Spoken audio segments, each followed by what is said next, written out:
We really appreciate you making the time to join us for a special advanced webinar.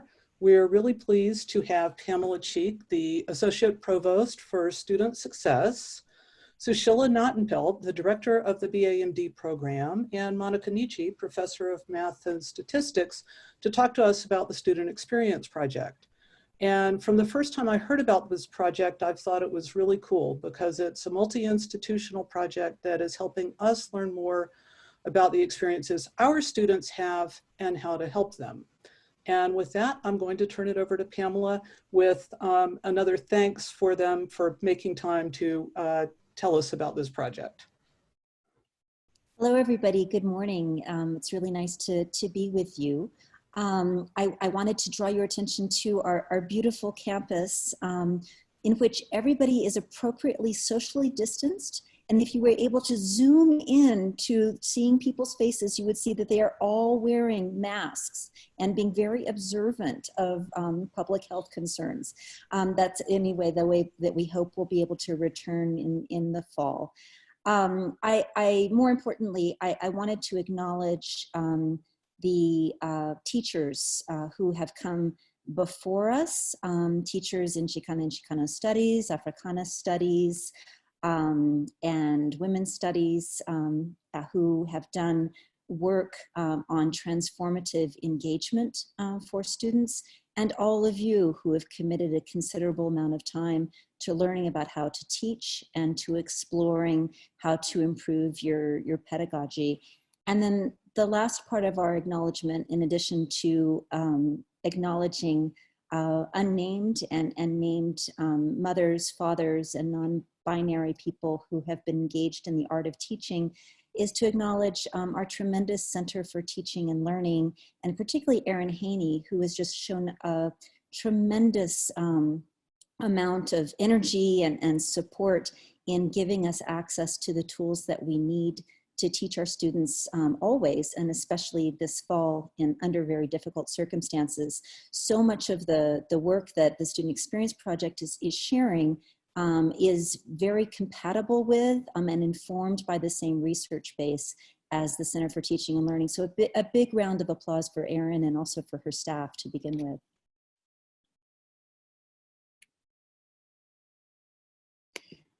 Let me tell you a little bit about the Student Experience Project.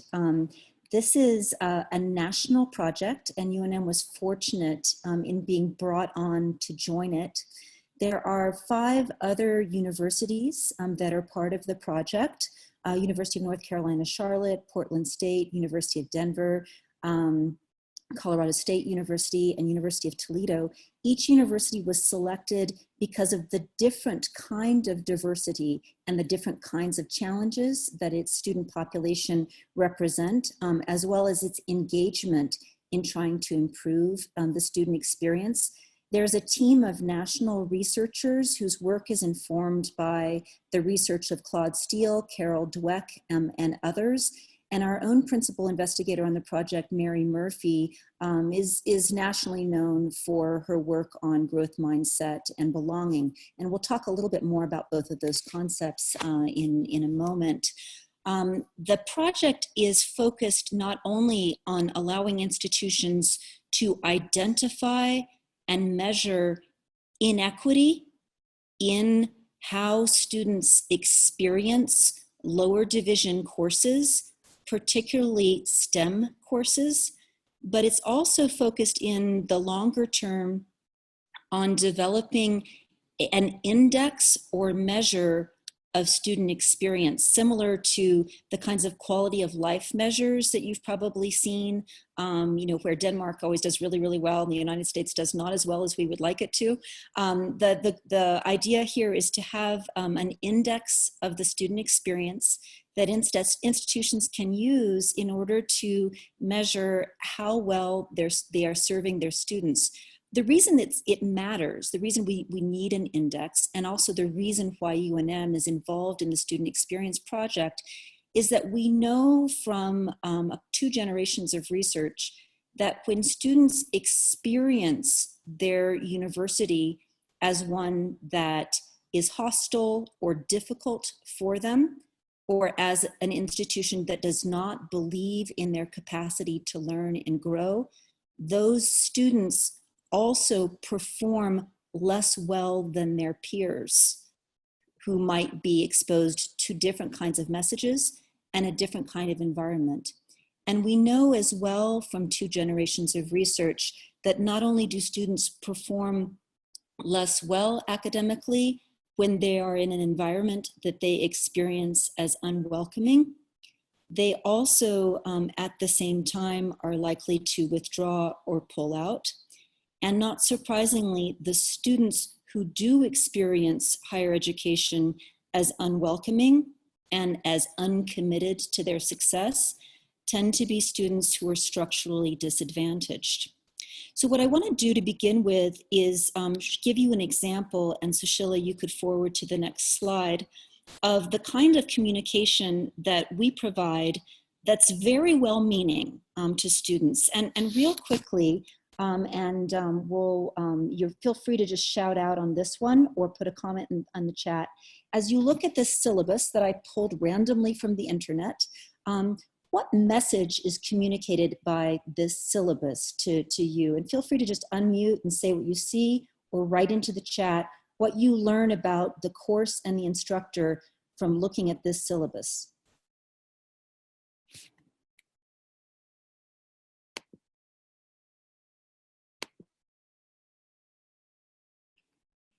Any comments in the chat or anything anybody wants to just speak out directly?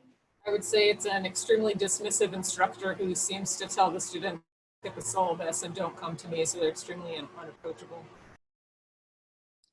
I think we're done here, right? We probably don't have to spend any more time on this syllabus. It also suggests that the course, which is a world history seminar, is about the syllabus and is not about world history. So the professor communicates frustration right from the beginning of the course. And that kind of communication, here it's doubtless very well-meaning on the part of the faculty member, is likely to be experienced by students as dismissive or as one that doesn't demonstrate commitment to them and their success. And again, we are aware from 2 generations of research that students who are structurally disadvantaged are more likely to view this kind of messaging as targeting them.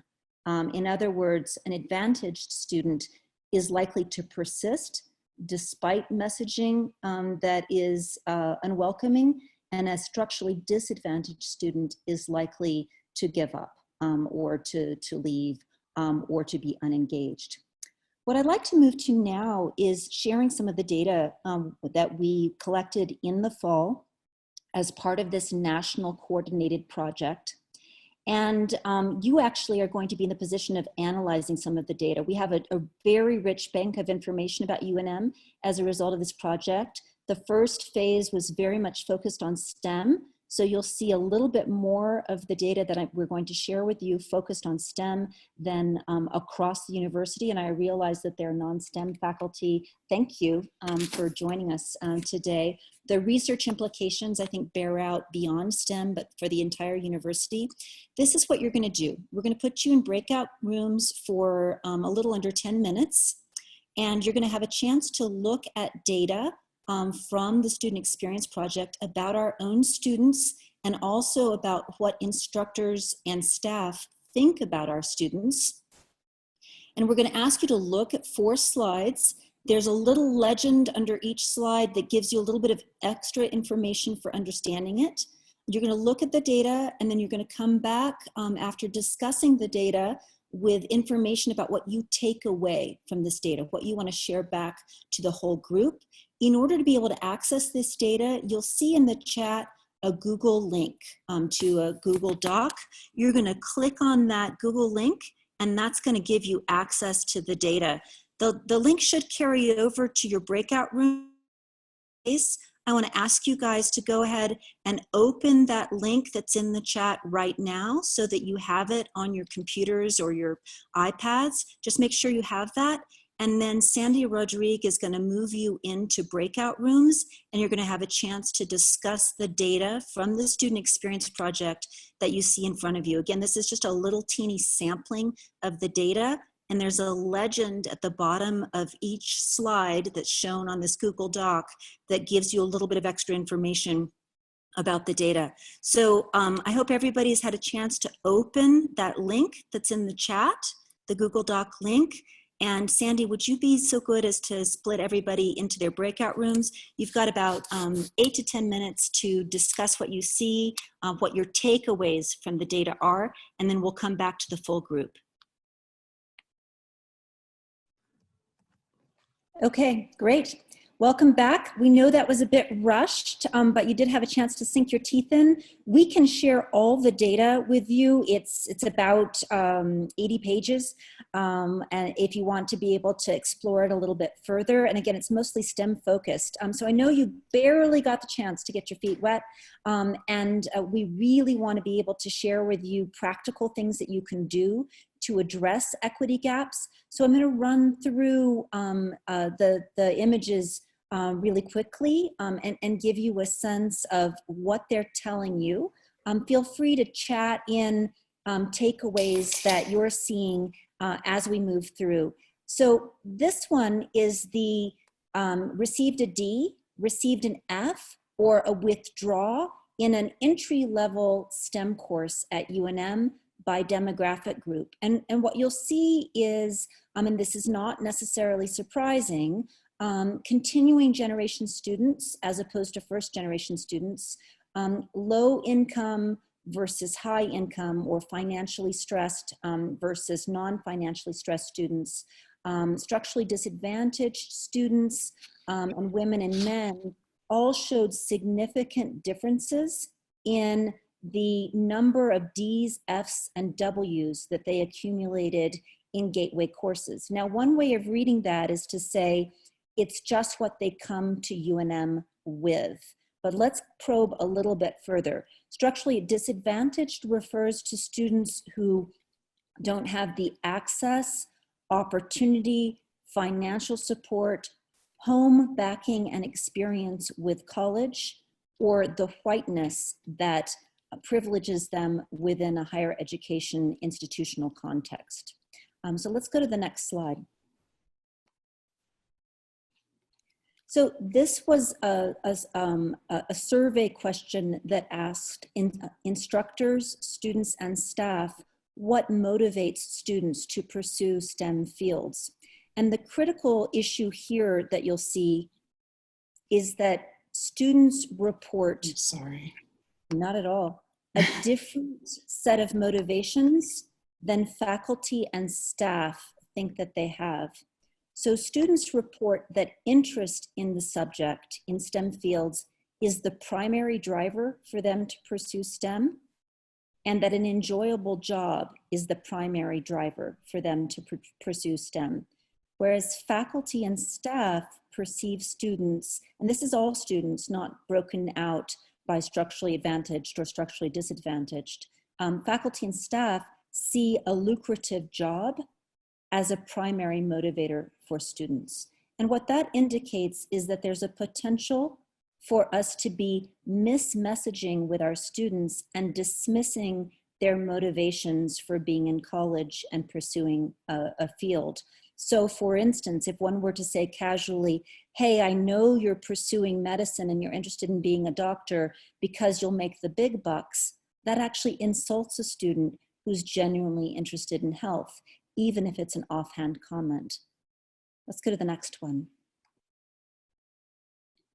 Here we see the motivation to help the world as being a primary motivator for students, and actually faculty and staff understand that. The mismatch here in perceptions around importance to family being a driver or motivator for students, and also your identity as a professional being a motivator is pretty critical in the way that we might be mismessaging to students. So again, if we say, I know, student of color, that you're motivated to pursue this particular degree because you want to help your family. Well, that may be an important motivator for them, but that may be underestimating and not paying due credit to the degree to which that student wants to help the world. So in many cases, we don't know our students, and our messaging is unfortunate or clumsy or disrespectful to addressing the motivations that drive our students.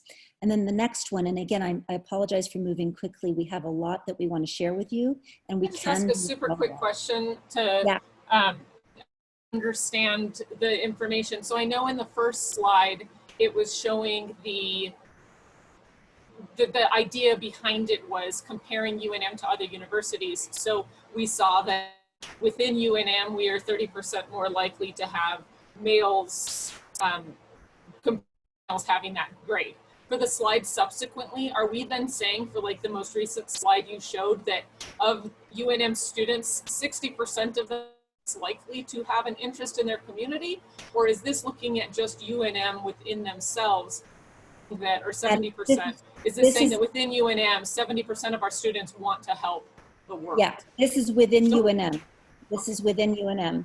And it's based on, in this case, 427 students. The whole survey actually was over 1,000 students. So it was a statistically relevant survey of our undergraduate population that included about 30% non-STEM and about 25% STEM roughly, and then various other who weren't identified by field.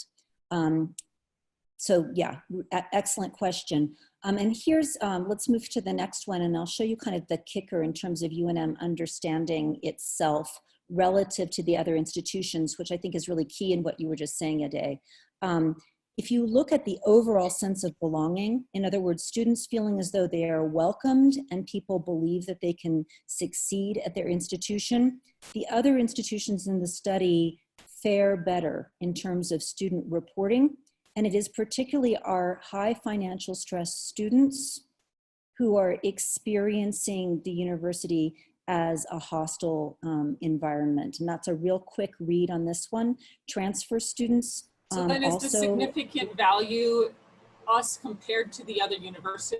Is it compared to its paired demographic? I think that's significant, but I think more significant here is that students who experience high financial stress are also experiencing the university climate as one that it's impossible for them to succeed in, right? So that's where you have the double star over here with the high financial stress, low financial stress.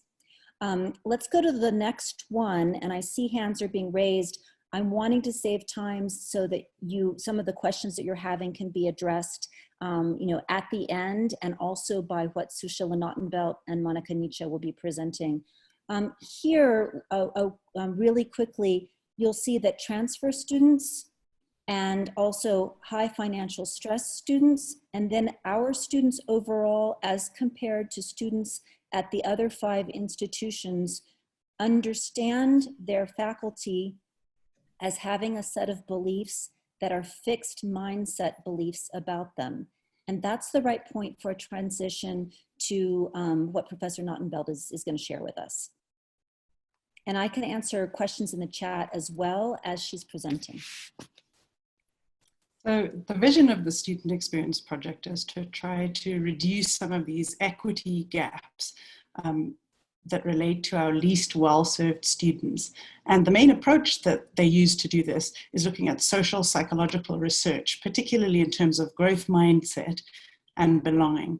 So my task is to give you a little bit of an introduction to those 2 topics and a little bit of the research base behind it before Monika Nitsche will go on to give you some practical strategies that you can apply in your classrooms. So when our students come onto campus, they're asking key questions. They're wondering if they belong, they're wondering if they can succeed, and they're looking for cues that will help them answer these questions.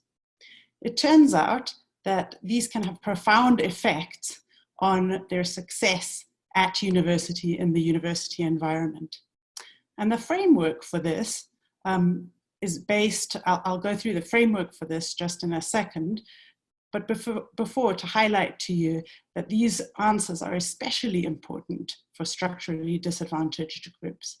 If you don't see yourself represented as much on campus or in the field that you're hoping to pursue, you may have more concerns about whether you belong there and whether you or people who look like you can succeed in that area. So this is the framework of how a mindset can result in altered academic outcomes. If you're a member of an underrepresented or stigmatized group in higher education, and you experience the challenges and setbacks that we know to be normal for the first year of college, critical feedback, low exam score, feelings of loneliness or normal transition, if you can react and call it two different ways here. You can think of this as typical, or you can think of this as not typical. If you think of this as not a typical experience, then you think it's something to do with you that is preventing you from succeeding. If this causes you to believe that people like me, people who look like me, I don't fit in, I can't succeed, that causes you to withdraw from the social academic environment and can result in worse outcomes for you.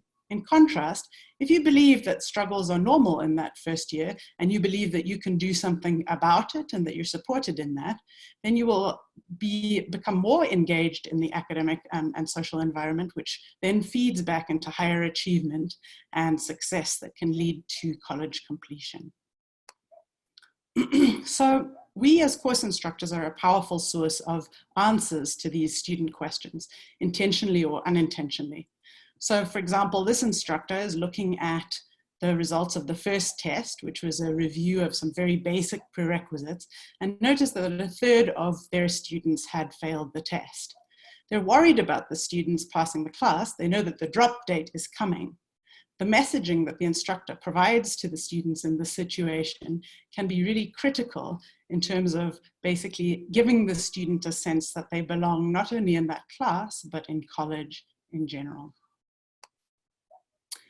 Students who have a growth mindset believe that their academic ability is malleable and not the result of innate qualities.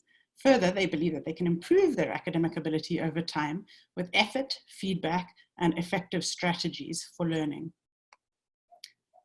Instructors who convey a growth mindset similarly convey that they believe that students can develop their academic ability and don't just come with the ability to succeed in the class or not.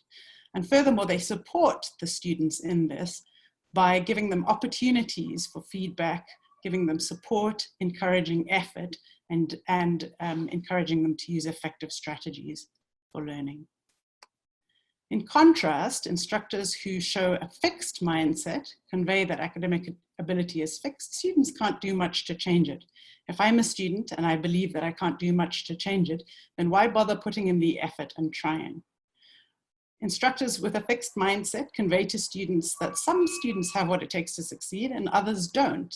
And what's particularly interesting in this is that structurally disadvantaged groups, for instructors that have a fixed mindset, tend to believe that if instructors believe some students can and some students can't, if they are in a structurally disadvantaged group, they will be more likely to believe that the instructor thinks that they cannot. So here's a very powerful study led by Mary Murphy. Mary Murphy is the lead scholar of the Student Experience Project that is assigned to UNM. And her study basically looked at 150 STEM instructors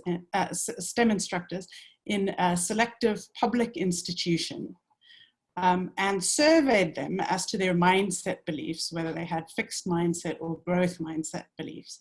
This was over 602 courses, 7 semesters, and the total number of students involved were 15,000. So pretty good big sample size there. And you can see from the graph that what the main sort of takeaway point here is when we're looking at GPA of the students taking the class versus the instructor's self-reported mindset beliefs, fixed versus growth, you can see that there is a greater racial disparity for the instructors who reported a fixed mindset than growth mindset of the students that took their classes. So, as we had sort of speculated on a previous slide, the fixed mindset instructors communicate that some students have what it takes to succeed and some students don't. Structurally disadvantaged students take that cue, and indeed it becomes a self-fulfilling prophecy. So just in terms of whether we believe and support that our students can succeed, there are a couple of little caveats that I'm going to talk about here, can make a huge difference to our students in terms of whether they do and do not.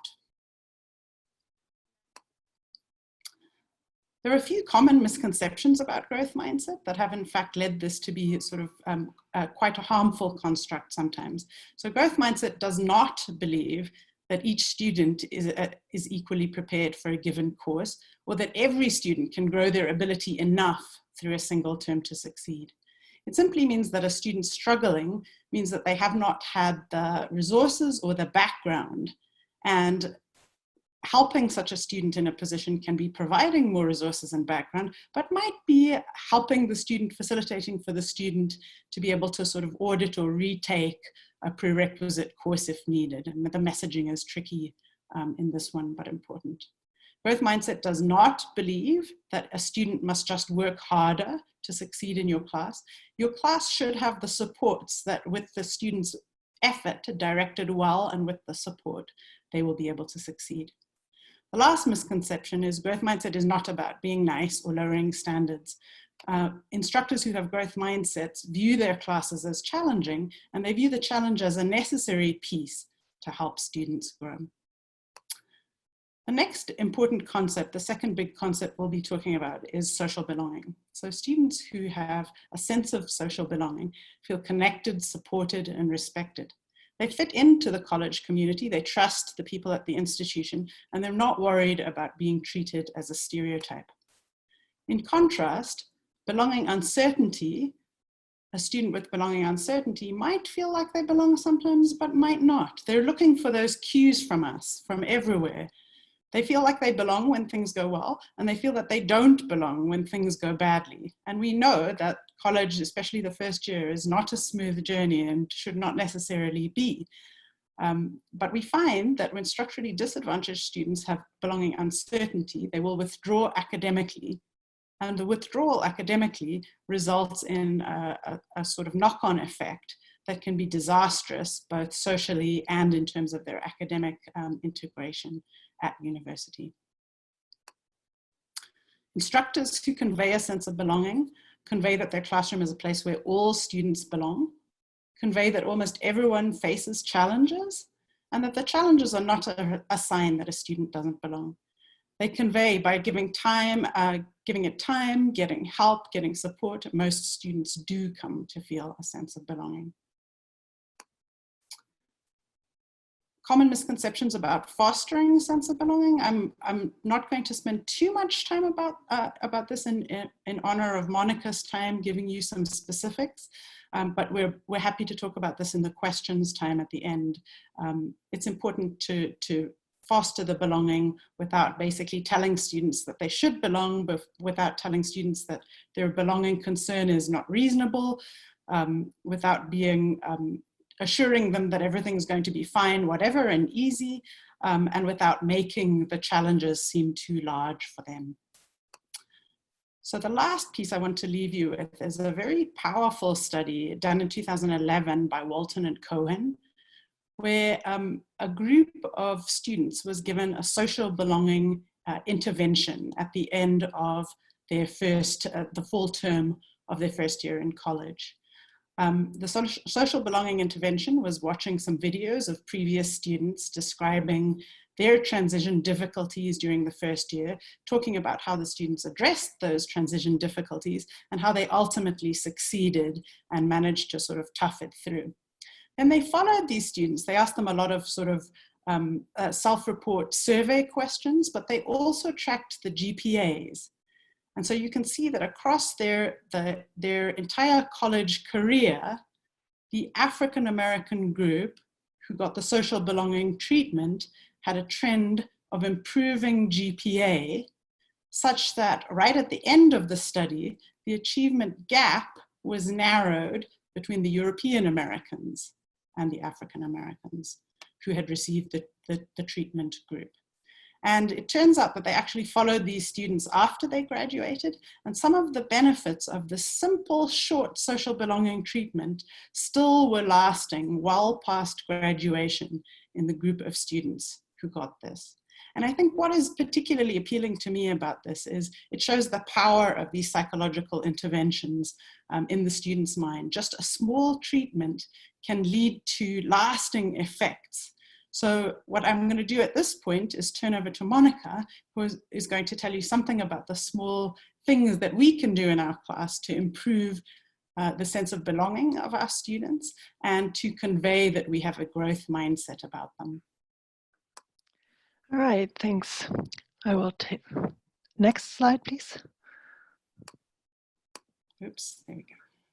So I'll try to take about 5 minutes so we want all of our students to feel welcome and safe and empowered to grow in an open environment, ultimately improving their success in their studies.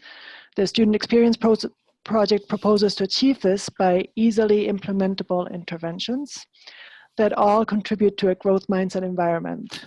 There are different types of interventions that fall into 4 different categories: setting the classroom climate, inclusive assessment and grading practices, growth mindset and learning to learn, and virtual environments. I wanted to talk about a couple of these items in more detail, but first give some brief examples on those 3 items here highlighted in orange.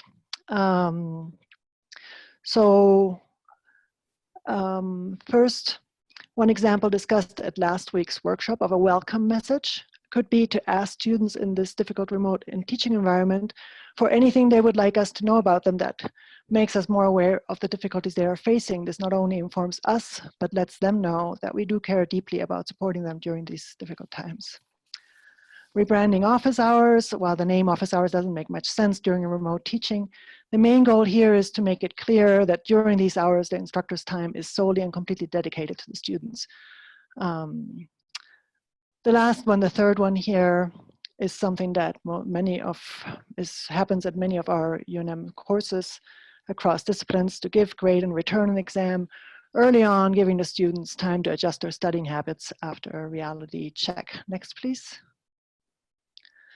So I wanted to give a little bit more detail on these items highlighted in yellow here. So what is a growth mindset syllabus? What is WISE exam feedback? And how to build a diverse virtual environment? Next, please. So a syllabus reflecting growth mindset, I've tried to summarize some of the main ideas. It shows that you care for the students' success. It shows that you believe all of them can grow and strengthen their skills. It gives them resources to help them succeed. It helps them build good study skills, and it tells them what their responsibilities are. In my view, a summary of that is it puts in writing what you may tell them on day one, and it humanizes the syllabus in your own genuine way. So I wanted to very briefly show how I've tried to implement this. Next, please. In the course, one of the courses I'm teaching in the fall, here the green items are what are new addition replacements to what I had. So in the description, I try, instead of just listing the topics covered, convey a broader view of what I hope to gain in this, what I hope they gain in this course. Regarding prereqs, not just list the prereqs, but make review problems available so they can prepare and at least know what is expected. At the same time, know that we are reviewing as we go, and it's okay to not be 100% confident to start with, but the goal of all our math courses is to grow and reinforce throughout their studies. Make sure they know their resources. Give them study tools. Next, please. Sushilla. Can I have the next slide, please?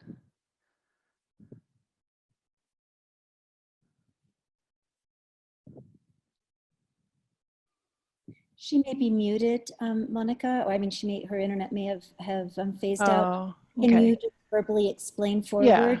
So one of the items that's in the next slide regards something that I think is important during this time when remote learning, when all the exams are online. and all the homework is taken home, and students refer to many apps that are out there that give them solutions. So I had before a section that focused on punitive action. Instead, now I'm trying to have them reflect on what their goals are for the course and instill more of what it takes to get there.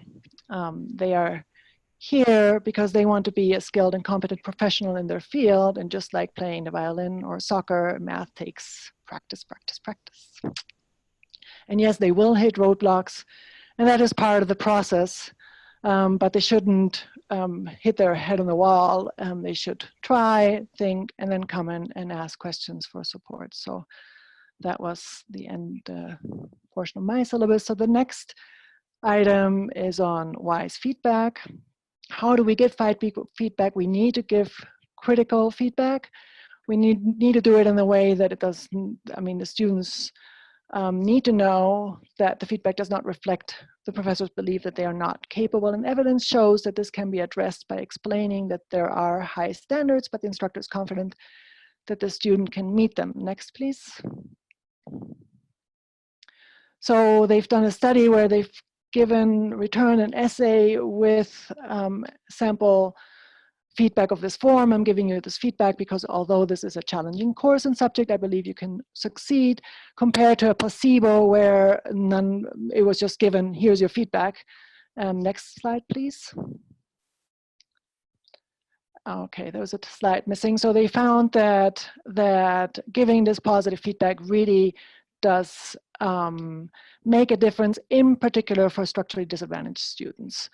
So students that come in with a lot of confidence don't feel the difference, but the ones that are disadvantaged to come with, they respond very strongly, very positively to supportive feedback.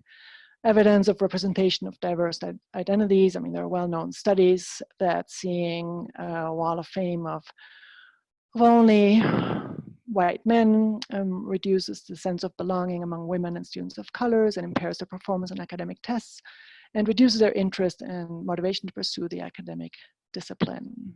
Next, please. Similarly, they did a study exposing students in a conference to 2 different types of videos, a gender unbalanced videos compared to a gender balanced video. And the women watching the unbalanced video showed decreased sense of belonging and decreased desire to participate. Next, please. So how can we increase our diverse representation in our course? We could include images of underrepresented groups in our materials. We use non-normative names in assignments, vary genders, make reference to a broad range of participants in our field as we see fit. And Sushilla had a nice idea of posting former student profiles on our Learn site. She asked for volunteers in her class. And the main goal of these is for former students to give tips to the younger students, where students that would more likely to listen to other students that they can relate to more than to what we may be telling them in our class. Where it is important here that we do not tokenize our students. Next slide, please. This is the last slide. I just want to say all of this in the COVID year, where our challenges are in particular to help our students connect with each other. This is something we heard from students in the workshop last week. And keeping their focus on Zoom is not as easy as you may experience. And it comes with opportunities. We're learning about new teaching tools that we just haven't been aware of as much. And the material presented is necessarily more concise and less nuanced, comes with pros and cons, because there are certainly students that really benefit from the nuances that we bring in the classroom. But it will help to really get to the point, maybe a little bit more concisely in this coming year, which is going to be a tough one. This is all I have. Thank you. Thank you so much, Monika. And we know that we've gone through material fairly quickly. We do have some time for questions. To frame things more broadly, however, what I want to share with you right now is we know that underrepresented minorities, structurally disadvantaged students, first-generation students, women and non-binary students have a different experience at UNM than their more privileged or access or than their more privileged peers and students who have greater access than they do. Of course, we have a broader cultural climate that produces inequity, yet we have an opportunity at the university to close equity gaps by being mindful of and responsive to the research that indicates that growth mindset and improved sense of belonging can dramatically affect outcomes. The point of the Student Experience Project is to equip faculty with interventions that they can begin to use on a small scale or on a larger scale. We've provided you with a taster menu, but at any point, we would be delighted to work with your department, your unit, faculty, or fellows that you identify who you would like to engage in eliminating the equity gap through growth mindset and belonging interventions. And so that's the broad frame for the work that we're currently doing with 60 fellows, in which they've been asked to take on all of the interventions or some of the interventions that you see laid out here. It's also the frame for a number of those 60 faculty members to be using a tool to measure the student experience, which includes belonging, growth mindset, trust in faculty members, fairness, self-efficacy, to use that tool so that we will have an overall measure of how students are experiencing their education at the University of New Mexico. And with that, let me thank Monika and Sushilla, and then give all of you a chance to ask some questions. And maybe we can take get rid of the slide share so that we can see people's faces, and feel free to either put something in the chat. Sushilla and I will co-monitor it, and also to just unmute yourself and ask a question. I see David has a question. Go for it. Hi, thank you. This was incredibly eye-opening for me. And I have to say, could you actually, while you have, actually you're not slide sharing right now, which is fine though. In our breakout group, we didn't have a lot of time to go through the 4 slides that we were looking at because we spent so much time on the first one. And I have to say that what shocked me on that first slide was that the biggest difference was between transfer and non-transfer students. And I was saying to my group mates, I'm a department chair, I should have known this. And this is totally my fault. I had no idea that transfer students are either actually or in their own minds or both up against so many challenges that they would have twice the rate of D's, F's, and withdraws than non-transfer students. And I'm wondering if that knowledge if this fact is known, for example, by our advisors, by the advising center. I don't know if the advisors in my department know this. I don't know if my colleagues know this. Like, it just never occurred to me that being a transfer student came with so many challenges, either feelings of, inferiority complex or lack of open. I mean, because of course, when I teach a class, I have no idea whether my students are transfers or not. I do have an idea as to how they might identify ethnically or in terms of gender. So if I'm discriminating consciously or unconsciously, shame on me. I have no idea whether my students are transfers or non-transfers. So I don't, I could find out, but it never occurred to me that this was a group of students I need to be aware of and need to be conscious of. And I wonder if we could talk a little bit about that. Yeah, and in fact, in terms of the UNM data, but there were correlates with the other institutions as well. Transfer students and first generation students, and very importantly, high financial stress students were the students who, and that's probably the most important category across all institutions. Those are the groups of students who experience the greatest challenge in navigating a university education. To a certain extent, advisors are aware of this. What they see, and this is something to be aware of as a program or department chair, they see transfer students encountering a curricular pathway that the student doesn't understand, And structurally advantaged students hit a complex curriculum pathway, and they, kind of re-energize and go after it and ask for help from their uncle who's a professor somewhere. But structurally disadvantaged students see a complex curricular pathway and they withdraw, or they go back to community college, or they give up entirely. So it's very important. You made a crucial insight there. Are there some other questions that you all want to bring up? And again, this is work in progress. There's much to be done. This is just a taster menu here. We're available to talk this out with you and share more data with you, at your request. So this is just more of a comment about the context. I know that a lot of us are dealing with children and uncertainty about school and taking care of kids at home, homeschooling them, while we're also trying to do teaching, research, and service, and that it's very challenging. And I totally believe the data and the studies you're showing, and I think that your techniques, some of them are, low cost, minimal effort interventions. Some of them, such as availability and answering questions that are in fact on the syllabus. Some of them are high labor intensive. And I just think that, given what's happening with COVID and everybody overloaded, that it's important to be realistic about our own abilities to engage with students to this degree at this particular time. And it might be helpful moving forward to differentiate between, those strategies, those evidence-based strategies that are really easy and take low effort, and those that take more effort and that we might want to, reasonably accept that people might need to put off, at least for the time being, or maybe some that are more appropriate to an online learning environment.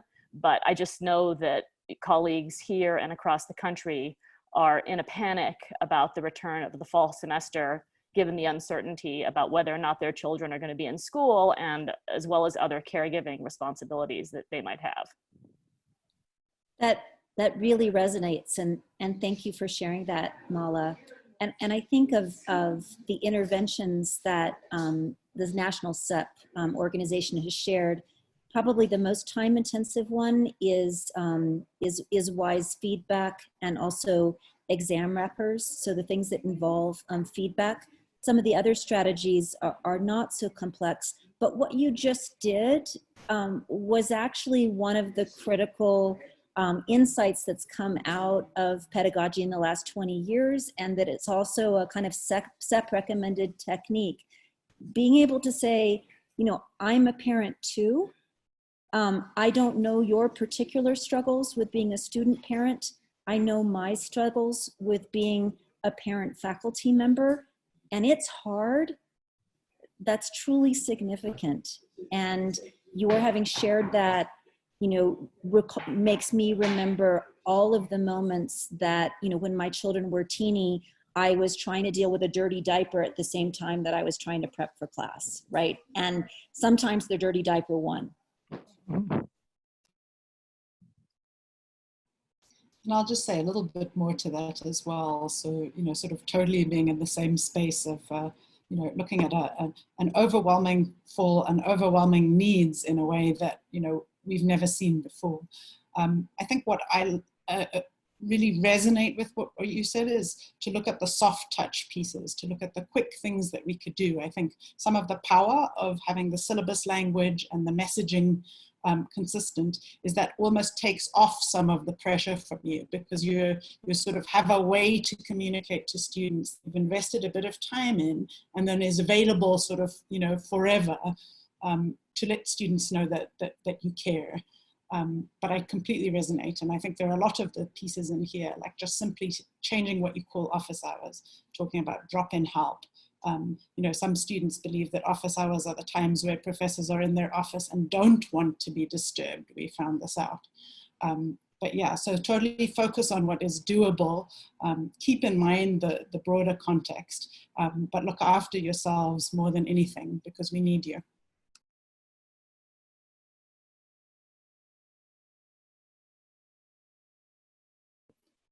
Any final questions or concerns that you have? Anything you'd like to share? We're about out of time here, I think. Erin had a good point in the chat, which she said, just as faculty are feeling overwhelmed and not necessarily ready to take on more, we need to consider that our students are going to be in a very similar place and possibly needing some additional grace in this semester. So I appreciate that. Thank you, Erin.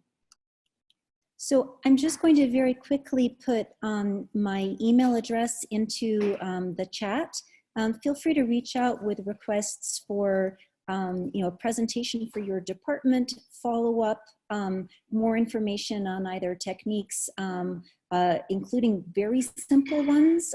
We can avoid the high impact on your time ones, and also more information about data. Feel free to reach out and contact us for follow-up. I think it's really important in a time when we do feel discouraged and at this point, frankly, cranky and overwhelmed, to have some hope. And I'm driven right now, and I think those of us who are part of the SEP core team at UNM, Sushilla and Monika, Joe Sulman and others, by the sense that working towards eradicating the equity gap in the student experience at UNM is a goal that motivates me right now. And I feel fortunate in being able to work with an exceptional team and with all of you as we work towards that goal, brick by brick, and with the pieces of energy that we can salvage from all of the other responsibilities and worries and stress that we have right now. So thanks so much, and thanks, Julia, for this opportunity. So thank you, Pamela, Sushilla, and Monika, for finding some energy to do this. And thank you everyone for joining us. We will get the slides, and we have been recording this, so everything will be posted, and we'll send everyone who's watching a link to all of that. So some of the pieces we'll provide for you, and then if you have more specific questions, as Pamela said, please reach out to her. And thank you again, and have a good day, to the extent it's possible.